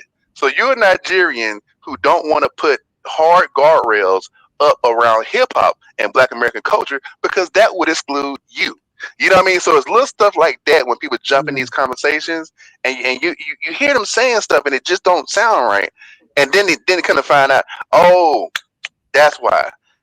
So there is some merit to why people, I ain't gonna say should be super paranoid, but it's okay to ask questions like, hey man, where you from, man? Because before we start talking, where you from again? But sometimes it comes across as like a purity test, like, you know, they're trying to kind of do that lineage shaming or something like that, and I don't want it to turn into no lineage shaming, but I understand the paranoia or the fear that like, they're trying to come against FBA, but I feel like a lot of times when you disagree with Tariq on certain things, he will automatically call you a tether. So it's like, it's like he doesn't want to have healthy discourse when we talk about like you know, the things that you might find wrong with FBA. Like if you say, okay, I'm of the lineage, but I do disagree with this, he doesn't open up the space for that. Most of the time it's like, oh yeah, where are you from? Oh yeah, you're not a Black American, you're not FBA. You're a tether. It's like they say that quickly, because I was on one of his Twitter spaces a while back, I think not too long ago. And when I questioned him about certain things, he basically kind of insinuated that I was a tether, and I said, no, my people have been here. I could prove that, but he's like, oh yeah, I can smell the Bammy. No, look, I'm 102% with you, because I wanted to call Lynn to give him that critique. Like he's missing a lot of conversations because I think he forgot or forgets how much Pan-Africanism has been instilled in Black Americans, to where, hey, even though the delineation movement going on, you still got a lot of us that still riding with the perceived camaraderie and brother and sisterhood of the diaspora. Why do you say it's perceived? Why do you believe it's a perception? It's not real. Why do you believe so okay, because it's completely real. Okay, I feel like this, because Africans and Caribbeans, it's kind of like it's like exploiting a loophole, right? They've been exploiting a loophole that we were blind to. So Black Americans say, hey, we all Black, come on through, you know, whatever. Yeah, you might have a weird, you know, your name ain't like mine, but you know, we got weird names too. Come on through, you know. Black Americans don't really jump out there and per se separate ourselves to a certain, you know, not like that, right? But what they would do, what we've seen, I mentioned it in schools, I mentioned it with scholarships. Hell, they even have professional networks in Atlanta where it's not primarily, it's a Nigerian professional network, right? But the thing is that you better believe they're not, if they get these positions, not saying they're not getting because they're smart, they're not qualified. I'm not saying that. But them being black also does play into whether or not they get those positions, right? And I mentioned it beforehand. A company need whatever percentage of black people, boom, they bring them in, right? So if you get these positions and then you turn around and you join these professional networks that's specifically about your Igbo tribe or whatnot, and you're only passing the handoff or the help to pull a person up. That's only going to folks that's Nigerian or whatever tribe that you are. To me, that's when you lose me. That's when it's like, nah, you kind of playing both sides of the fence because I dated a Caribbean chick for like 5 years, right? And this before I even knew anything about like the diaspora. Like I knew she was Jamaican, but in my mind, Jamaica was just like another state. I didn't even really, give it much thought. She's just a black girl from Jamaica, no more, no less, right? And I know for a fact she got all kind of black scholarships or whatnot. And looking back, she did get Jamaicans. I mean, it was 2 Jamaican scholarships she got, right? So if Caribbeans and Africans know the difference, if they know, hey, I could go over here and get this, we could go to this little well over here that's really supposed to be for them, but because they don't really say nothing, I could go over there and get it. But also, what I can do is I got this on my own well that's only for me, right? Dude, it's like double dipping, and I feel like the diaspora, particularly those who come to America, they've been double dipping and playing both sides of the fence when they want to. When they want to double dip and when they want to delineate, they've been doing it on their own terms, and we've all been kind of like, all right, cool. I guess you black, so we ain't been thinking. We ain't thought nothing of it. It is what it is. You black. We thought nothing of it, right? But then you look up one day, and you're like, hold on. So you mean to tell me, if I got a kid who's straight black American, and it's one scholarship, he got to compete with the whole diaspora, but only Jamaicans get Jamaican scholarships. Only Trinidadians get Trinidadian scholarships. Only Nigerians get Nigerian. But you can make But when your it own comes to Black American scholarship, Nothing is like I got a scholarship one time. It was a scholarship for somebody specifically from my school. You have scholarships for people specifically from a certain state or specifically for women. So if Black Americans want to make their own scholarship, they can do that too. Nothing's stopping them from doing it. No. But you're missing my point, though. You're missing my point. What I'm saying is nothing is stopping them if you know to make your own scholarships. We was on the We All Black train, right? So we just figured it was all good because everybody go do the same thing that we do, right? That's how we operated. We all black, so everybody come on in. As long as you're black, you get a ticket to the cookout. You get a ticket to whatever. But Quincy, here's the thing. Hold on, right quick. Quincy, here's the thing. That scholarship might go to somebody like Cory Booker. Hey, look, if you're Black American, you ain't guaranteed to get a Khalid Abdul-Muhammad to get the scholarship. That is true, and the Nigerian or the Jamaican might be the Khalid Abdul-Muhammad. So you're talking about philosophy. I'm saying that the diaspora specifically made ethnic-based scholarships, right? Whereas we didn't. Now, if you're saying, hey, now we could do that right now, it's gonna happen. It's damn sure gonna start happening because people's eyes are getting open to just the world and the diaspora in general. So it's damn sure gonna happen. But I'm speaking to what was happening prior to. When we was the ones on the We All Black, and they was like, yeah, we all black on one hand, and on another hand, yeah, they got this Jamaican American scholarship. You know what I mean? So are you saying that Black Americans don't go anywhere else and do the exact same thing? Nothing is absolute. But I would say I'm just asking. Nothing is absolute. But I would want you to show me where a Black American went to any Caribbean or African country and they qualified for the specific scholarships that's supposed to go to the people in that country. I'm talking about that's the apples to apples. No, it's not because if you're saying that going back to further what you were saying and what you were saying about Nigerians lifting other Nigerians up, basically, and they're in these environments. They lifted other people. They lift other Nigerians up. or they only associate with other Nigerians. You're saying that Black Americans don't go nowhere else and do the same thing. I'm asking you. I'm saying, show me where Black Americans in mass move to. I'm gonna say, give me 50,000 Black Americans. 50,000 Black Americans. Like I could run down 50,000 Nigerians in a couple states in this country. You know what I mean? Where they came over here and they came up, especially Atlanta. Come on, bro. Especially Atlanta. You know what I mean? Like everything any Black person got in Atlanta is because of Black Americans. You know what I mean? So how you gonna come over here to Atlanta, get something, and you only gonna hand it? You only gonna pay it forward to other Nigerians? Like, come on, bro. You were defensive, but you gotta admit that is problematic, and that is a chink in the armor of Pan-Africanism. Like those groups shouldn't even exist. If we all Black, and you know for a fact that what you are, you got it because on the backs of Black Americans, then you shouldn't turn around and put stipulations on when you pay it forward. You know what I mean? Because you didn't. It was no stipulations when you got it outside of being Black. So you just should pay it forward with the same criteria that you got it. That should be the same criteria that you pay it forward in. And so come on. I agree with that because I do feel like there's an expectation of us being more inclusive versus other people of diaspora. I feel like a lot of times, because even within Africa, you know, there are differences. So you know, the fact that like we have to always be the one to carry everybody else, I feel like it does put more of the burden on us to be Pan-Africanists versus everybody else. Because when Africans in general or other Black immigrants in general come here, they're not coming here to be in solidarity with us. They're coming here to succeed, make money. Hey guys, we're gonna go ahead and close out. Hey, everyone, thank you so much for joining. Like, share, subscribe. Until next time, Family Dynasty, search for Huru. Peace. Danful offers unparalleled, curated, and bespoke tours across Africa for travelers seeking genuine cultural experiences, enriched with magnificent sights, sounds, and flavors found on the continent.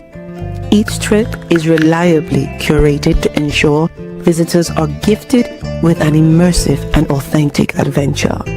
Whether you find yourself strolling along the charming white sand beaches of Sierra Leone, feasting on the mouth-watering delicious foods in Senegal, observing or partaking in various aspects of the Isheshe traditional system Ifa native to Yoruba land, Nigeria, with Danful, you will rediscover a fulfilling sense of kinship to the true heart of the motherland, her communities. Our core values focus on integrity, quality, safety, and sustainability. We are uniquely committed to assisting with the advancement of African infrastructure and promoting African businesses, so both travelers and the communities they visit receive beneficial exchanges. At Danful, we understand the importance of connectivity, and we have created a model which provides bespoke experiences based on your passions or hobbies. With us, expect a long-lasting spiritual bond between you and your destinations. Live, love, Danful, Africa. To learn more, visit danful.africa.